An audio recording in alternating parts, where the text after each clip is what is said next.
Oi, pessoal, tudo bem? Bom dia, boa tarde, boa noite. Esse é o nosso último vídeo, pois é. Eu espero que vocês tenham gostado, que vocês tenham aprendido, tirado tudo de melhor dessa nossa jornada. E eu ia falar no final, mas eu já vou falar agora, que eu acho muito bacana como vocês chegam e como vocês saem. Essa mudança, assim, de vocês, essa evolução de vocês é imensa e é muito bacana, porque a gente tem esse projeto, né? E toda turma que entra, toda empresa que entra, as pessoas que entram, os participantes que entram, acaba sendo diferente. Então, a gente vê a evolução de cada um e é muito bacana, tá? Eu vou compartilhar aqui a tela, vocês me dão um minutinho. Pronto, deixa eu passar para cá. Pessoal, vamos lá. Hoje o vídeo é sobre modelagem de negócio. E a maioria dos empreendedores, eles focam no produto, na oferta de uma solução, né? Só que assim, todas as empresas que fracassaram têm uma coisa em comum, tá? Elas tinham um produto, tinham um produto ou um serviço, né? Então não basta a gente ter um produto ou um serviço para disponibilizar para os clientes. É essencial que a gente estruture um modelo de negócio sustentável e escalável. E aqui eu vou apresentar para vocês os principais elementos que vocês devem levar em consideração para modelar um negócio, tudo bem? Inicialmente, eu vou apresentar alguns exemplos de empresas que fizeram inovação de modelo de negócio, no modelo de negócio e transformaram um produto, um serviço fracassado em sucesso, tudo bem? O primeiro deles, pessoal, é o da Xerox, tá? A Xerox desenvolveu uma fotocopiadora para que as grandes corporações elas pudessem copiar seus documentos dentro da própria empresa, sabe? E em função de ter aquele alto volume de documentos que precisavam ser copiados. E a estratégia inicial foi eles venderem a máquina diretamente para grandes empresas. Só que essa abordagem fracassou, porque o preço era muito alto e as grandes empresas elas não queriam investir num equipamento que não estava relacionado diretamente com o processo produtivo da empresa, né? Então, assim, o equipamento era bom, tinha demanda, mas o modelo de negócios utilizado, ele teve dificuldades no mercado. E aí, com a dificuldade em vender essas fotocopiadoras, a Xerox passou a alugar essas fotocopiadoras. E nesse aluguel, a empresa tinha que pagar mais ou menos 2.000, pagar o equivalente, né, mais ou menos umas 2.000 cópias por mês. Dava um valor de 0,5 dólar por cópia. E isso viabilizou a empresa, né? Eu trouxe aqui o case 2 de exemplo de inovação no modelo de negócios, né, da Bosch. O mercado de equipamentos para reforma e pequenas construções tem muito concorrente. E aí, a Bosch observou que as margens dos produtos estavam cada vez menores, né? E o segmento de cliente principal eram homens que valorizavam equipamentos potentes, exigia força física para conseguir mexer, focando mais naquele serviço pesado, né? E aí, eles observaram o crescimento da geração IKEA, enfim, aquelas pessoas que querem fazer as suas próprias montagens e reformas. Vocês sabem aquela loja que a gente entra não precisando de nada ou quase nada e sai com umas 415 coisas? É essa daí. Enfim, e aí eles observaram que um número crescente de mulheres, que um número crescente de mulheres estavam fazendo esses reparos, né? E aí, o que eles fizeram? Uma mudança na proposta de valor, eles começaram a oferecer um produto com menos potência, mais leve e prático de usar, né? Então, o resultado foi o quê? Uma liderança de mercado com essa alta rentabilidade. Pessoal, o que a gente consegue ver com esses exemplos? Né? Que mudando os elementos do modelo de negócio, é possível a gente gerar mais valor para os clientes sem ter que ampliar o custo, né? E com aquele aumento de rentabilidade. Muito legal, mas como que a gente faz isso? Para a gente poder inovar no modelo de negócio, a gente precisa compreender que elementos que estão envolvidos, tá? E são 3 elementos essenciais para a gente conseguir elaborar um modelo de negócio. Como é que a gente vai criar, como é que a gente vai entregar valor para o cliente e como que a gente vai capturar o valor para a empresa, tá? E tem diferentes formas e ferramentas de modelar um negócio, mas a questão central é a gente criar, entregar e capturar valor, tudo bem? E assim, ó, independente da ferramenta que a gente vai utilizar, esses aqui são os elementos que a gente precisa considerar, tudo bem? Mudanças simultâneas em 2 ou mais elementos vão gerar uma inovação no modelo de negócio, tá? Vocês se recordam do exemplo que a gente viu da Xerox? Por exemplo, venda de fotocopiadora. O quê? A fotocopiadora, né? Para quem? Para grandes empresas. Como? Instalação do equipamento no cliente. E a receita era a venda dessa fotocopiadora. E aí, eles mudaram para o aluguel da fotocopiadora, né? O que foi? A cópia de documentos impressos. Para quem? Continuou o mesmo, para aquelas grandes empresas, né? E como?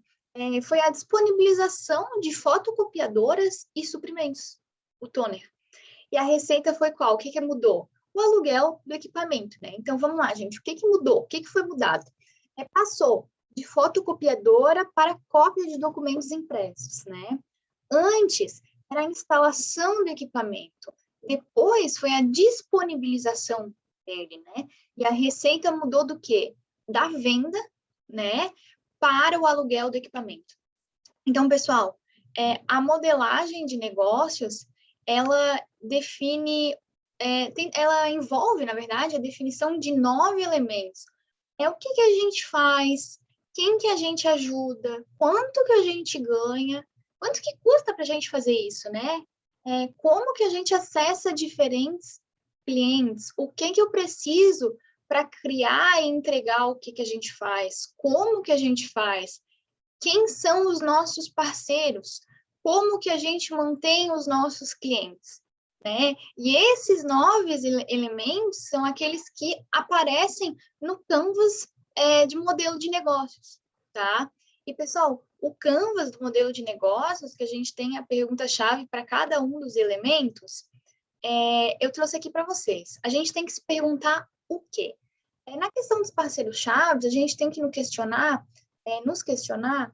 quem que a gente quer ajudar, né?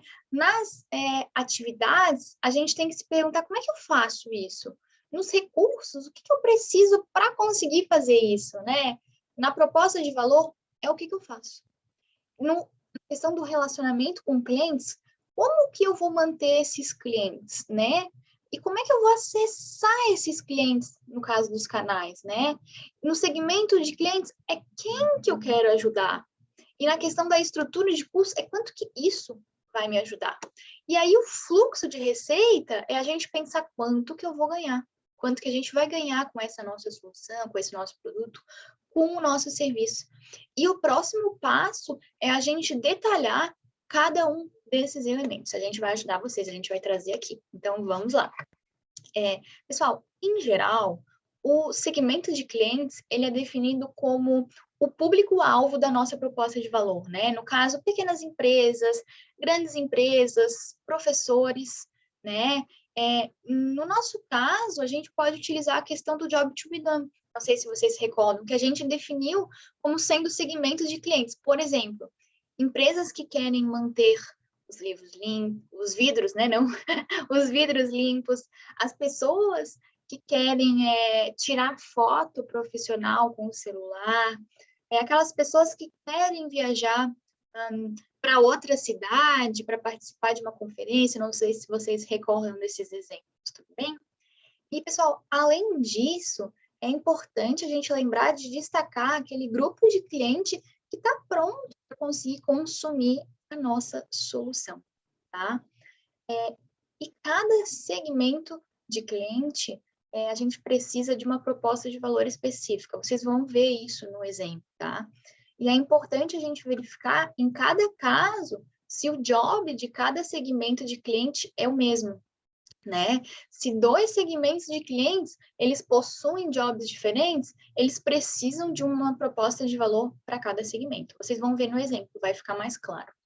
E como nossos recursos geralmente são sempre limitados, a gente tem que priorizar o grupo de cliente que a gente vai focar primeiro, tá?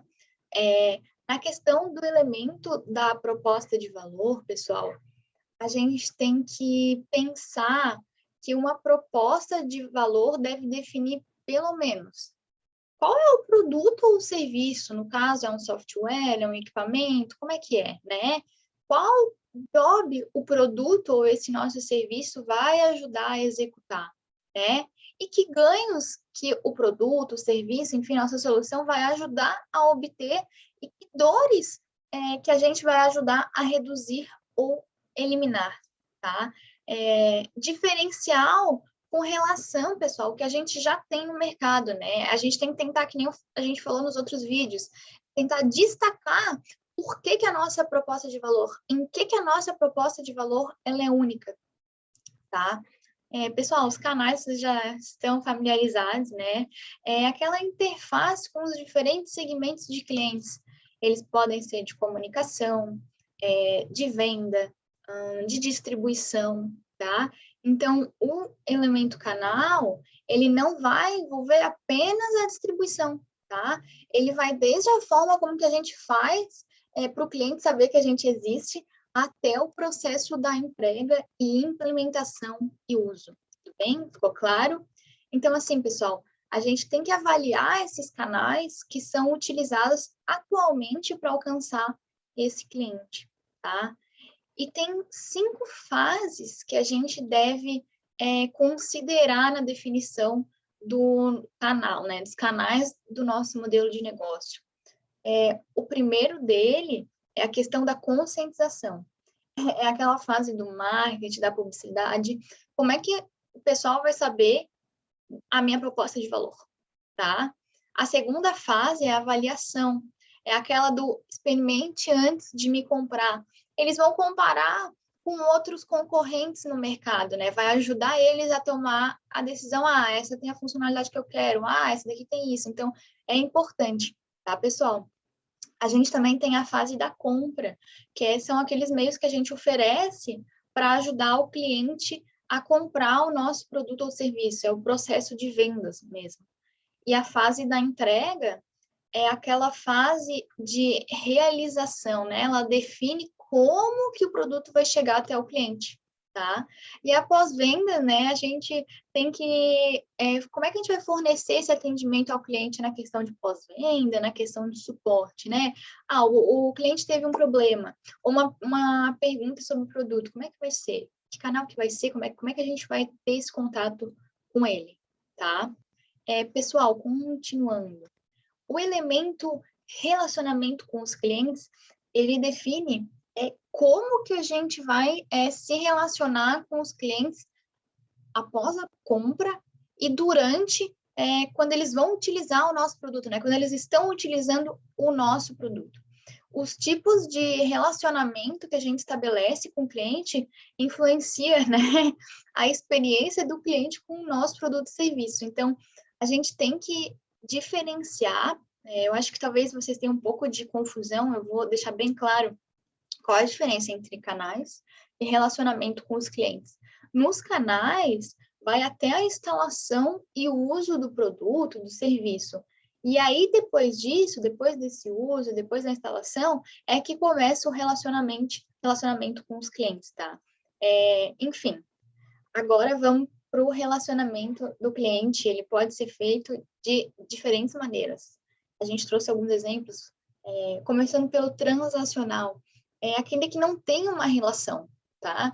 A empresa interage com o cliente numa base transacional. Por exemplo, o quiosque de uma empresa em um aeroporto é um exemplo desse relacionamento com o cliente transacional, tá? A questão do longo prazo é um relacionamento longo e até mesmo profundo que é estabelecido entre a empresa e o cliente, né? Ela interage com o cliente de uma forma recorrente, tá? A questão do assistente pessoal, outro tipo, é baseada na interação humana. o cliente ele pode se comunicar com um representante real, tá? Durante esse processo de vendas, até mesmo após a conclusão da compra, tá? Isso pode acontecer num ponto de venda, call center, e-mail, enfim, outros meios, tá? Outro tipo é assistência pessoal dedicada. Ela envolve o quê? É uma dedicação de um representante específico, tá? É o caso aquele no serviço bancário, que a gente tem um específico, né? Não sei se vocês lembram. A questão do autoatendimento, nesse tipo de relacionamento, a empresa não tem uma relação direta com os clientes. Ela fornece todos aqueles meios que são importantes, que são necessários que os próprios clientes se ajudem, tá? Outro exemplo, pessoal, outro tipo, é a questão dos serviços automatizados. Isso daqui, na verdade, mistura, essa relação, né, ela mistura uma forma mais sofisticada de autoatendimento com os processos automatizados, tá? Os serviços automatizados, eles podem reconhecer clientes individuais e aquelas características, né, pessoais, enfim, e oferecer informações relacionadas a pedidos, enfim, ou transações. Outro tipo das comunidades, que cada vez mais as empresas estão utilizando essas comunidades dos usuários, né, para ter um maior envolvimento, uma maior interação, para facilitar as conexões entre as pessoas que estão ali, né, entre os membros da comunidade.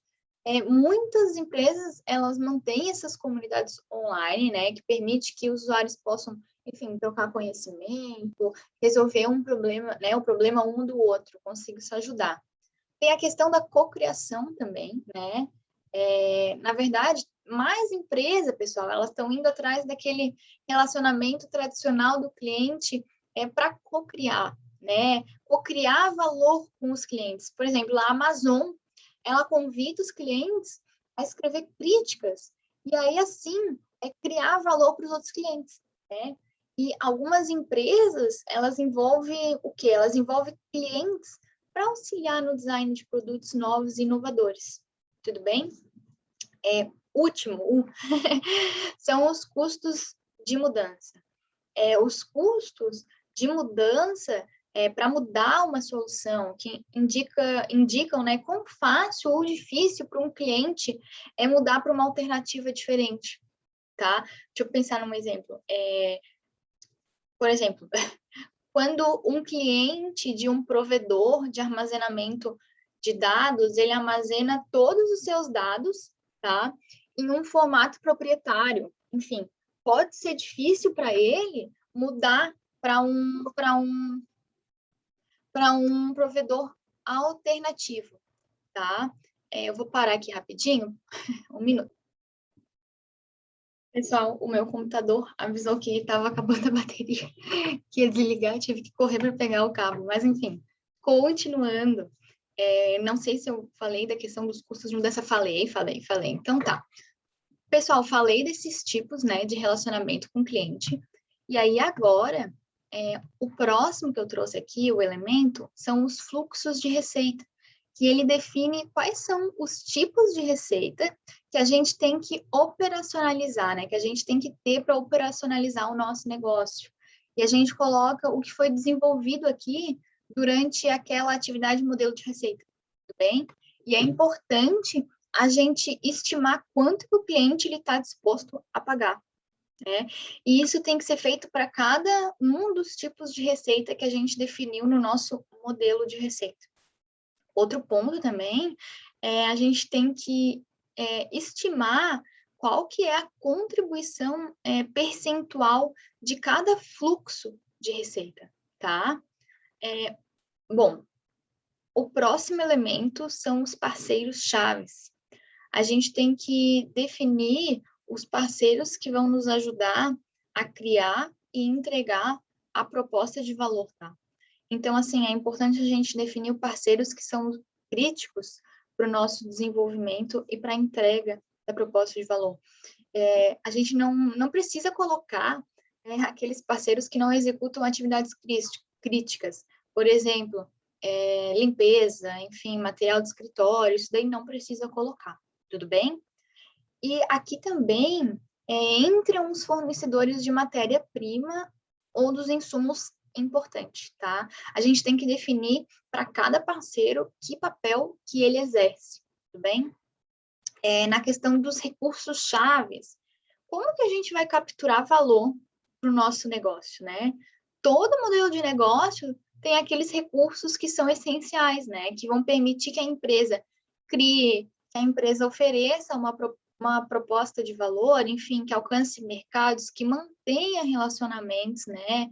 Com os clientes, enfim, que obtenha receitas, e são diferentes recursos chaves, né? Dependendo do tipo do modelo de negócio que a gente tenha, tá? E os principais recursos podem ser alugados, podem ser detidos, enfim, pela empresa ou adquirido de parcerias, tá? De parceiros-chave, no caso. E eles podem ser tanto físicos, financeiros, intelectuais, humanos, tudo bem? Na questão das atividades-chave, a gente tem que descrever aquelas atividades, né, chave que são para a gente viabilizar o nosso modelo de negócios, tá? E o nosso modelo de negócios, ele exige uma série de atividades, né? E essas são as ações mais importantes que a gente tem para operacionalizar, para executar com sucesso, tá? E com esses recursos, eles vão nos ajudar a criar, a oferecer uma proposta de valor, alcançar mercados, manter relacionamento com o cliente, enfim, ganhar receita, tá? E da mesma forma que os recursos-chave, as atividades-chave também diferem dependendo do tipo de modelo comercial que a gente tem, que a gente adota, tá? A questão de estrutura de custos, ela define os principais custos para a gente conseguir operacionalizar o nosso modelo de negócios. Ela descreve os custos mais importantes. Por exemplo, criando e fornecendo valor, mantendo relacionamentos com os clientes e gerando de receitas, todos incorrem em custos, tá? E pode ser útil distinguir entre duas grandes classes de estruturas de custos, aquele orientado para o custo e orientado para o valor. O primeiro, o orientado para o custo, são aqueles modelos de negócios que se concentram no quê? Eles querem minimizar os custos sempre que for possível, tá?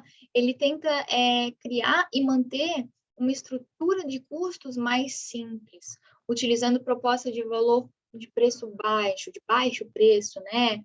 Uma automação máxima, uma terceirização, perdão, extensiva, tudo bem? E a questão do orientado para o valor, essa estrutura de custos orientada para o valor, é aquela empresa que está menos preocupada com as implicações de custos, tá? Eles se concentram na criação de valor.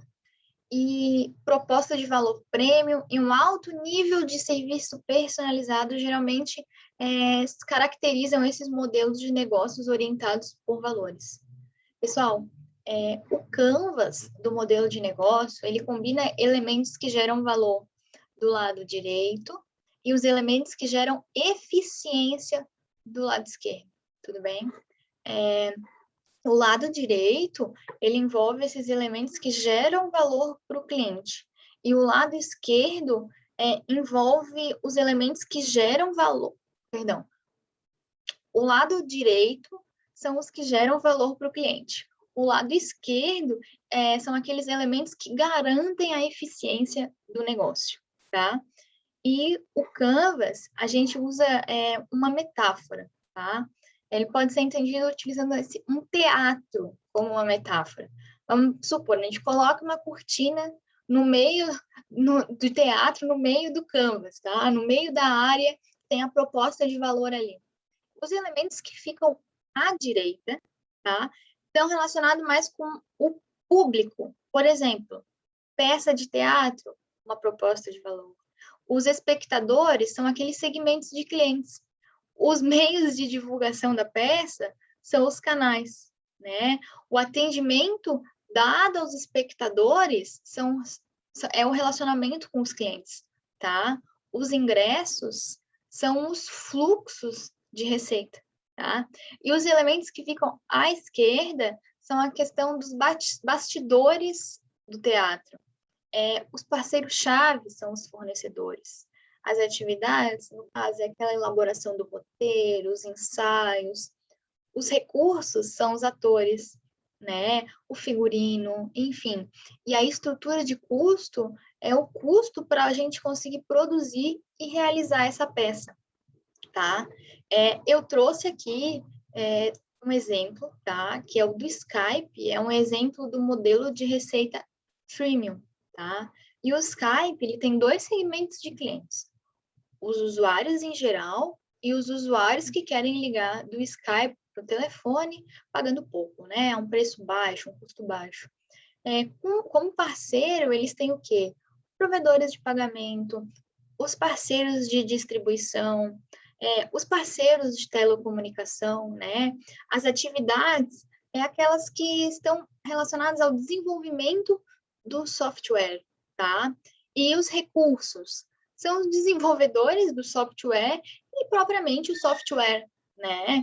Aí, na proposta de valor, para os usuários em geral, pessoal, a questão do amarelo, o post-it amarelo, Skype mantém o mundo falando. Ligue, envie mensagem e compartilhe o que quiser de graça. E a proposta de valor em azul para o pessoal que quer ligar do Skype para o telefone pagando pouco. Ligações baratas via internet para telefones. E aí, qual o relacionamento com os clientes? Serviços automatizados. Os segmentos para os usuários em geral, usuários web. E para o pessoal que quer ligar do Skype para o telefone para um preço baixo. Usuários web que querem ligar para telefones, né? E quais os canais? O site deles, né? Aplicativo, enfim. E talvez uma parceria para fone de ouvido, tá? E como os principais custos para a operacionalização do modelo de negócios dele, eles têm o quê? A gestão de reclamação, né? E o próprio desenvolvimento do software, né? Então, tá. E a questão do fluxo de receita que eles têm para operacionalização é a questão do crédito pré-pago e a venda de fone de ouvido. Pessoal, percebam que se eu tenho um segmento de cliente diferente, eu vou ter uma proposta de valor diferente, um fluxo de receita diferente, tá? Outro exemplo que eu trago aqui é o da Gillette. É um exemplo clássico daquele modelo de receita isca e anzol, né? Os parceiros são aquelas lojas de varejo, as indústrias, enfim, telecomunicações, e as atividades para a gente viabilizar o modelo de negócio, questão do marketing, P&D, logística, tudo bem? Os recursos, ou seja, né, como é que eles vão capturar valor, como é que eles capturam valor para o negócio, é a questão da marca, da patente, tá? E a proposta de valor da Gillette. Transforme o barbear em um deslizar suave. O relacionamento com os clientes são os custos de mudança, isto é, né? O que é isso? São os custos de mudar de uma solução, e isso indica, né, quão fácil quão difícil é para um cliente mudar para uma outra alternativa, tá? E os canais são as lojas de varejo. Como estruturas de custo, no caso, né, os principais custos para operacionalizar o negócio é a questão do P&D, a questão da logística, do marketing, da manufatura, tá? E o fluxo de receita, como gerar receita a partir de cada segmento de cliente, que no caso da Gillette é a venda recorrente das lâminas e até a própria venda do aparelho, né? Pessoal, último exemplo que eu trouxe é o do Airbnb. É aquele exemplo clássico do modelo marketplace. Tem os parceiros-chave, a PayPal, investidores, comunidades de viagem, asseguradoras, né? E como atividades, eles têm aquela manutenção da plataforma e o desenvolvimento de mercado. Os recursos-chave são o quê? A comunidade, a marca e a plataforma, tá? A proposta de valor deles vamos dizer, para as pessoas que querem alugar, né? Reserve acomodações e experiência únicas no mundo inteiro. E em azul, para os locatários, né? Quem disponibiliza o apartamento, enfim, a casa, aluga espaços para viajantes e ganha dinheiro. No relacionamento com os clientes, autoatendimento e suporte 24 horas por dia, os 7 dias da semana. E isso é verdade, né, gente? Uma vez eu viajei para Chapada dos Veadeiros. E assim, lindo, né? E a gente ficou no Airbnb que parecia uma casa na árvore, tá? Sem mentira. E aí a gente acordou uma vez assim, acho que era 9 horas da noite, e tinha um enxame. O proprietário nem sinal, a gente tentou falar com ele no WhatsApp, nem sinal. E aí, o que a gente fez? A gente foi falar com o pessoal da Airbnb. Era passada 9 horas da noite. E aí, na hora, eles responderam e direcionaram a gente para outro lugar. No caso, deram dinheiro, né? Enfim, foi bem traumático. Eu nunca tinha sido picada por abelha, mas no final deu tudo certo. A gente saiu, a gente era muito abelha, assim, um absurdo. Mas enfim, continuando, canais do Airbnb. A questão das mídias sociais, tanto um boca a boca, tá? E os segmentos de clientes são aqueles viajantes tanto com pouco dinheiro, aquelas pessoas que viajam para países diferentes, que viajam a negócio, né? E em azul, aquele outro segmento das pessoas que querem alugar casa, quarto, sofá, enfim. E, pessoal, mais uma vez, se eu tenho segmento de cliente diferente, eu vou ter uma proposta de valor diferente e um fluxo de receita diferente, tá? Qual a estrutura de custo deles? A questão do desenvolvimento e manutenção da plataforma e a gestão do marketing da comunidade, né? E qual que é o fluxo de receita deles? Um percentual da alocação, né? Diferente para cada segmento, a pessoa que quer alugar ou a pessoa que está alugando. E, pessoal, era isso que eu tinha para passar para vocês, tá? A gente se vê no workshop, para o nosso último workshop. Mas, enfim, era isso. Até depois. Tchau, pessoal.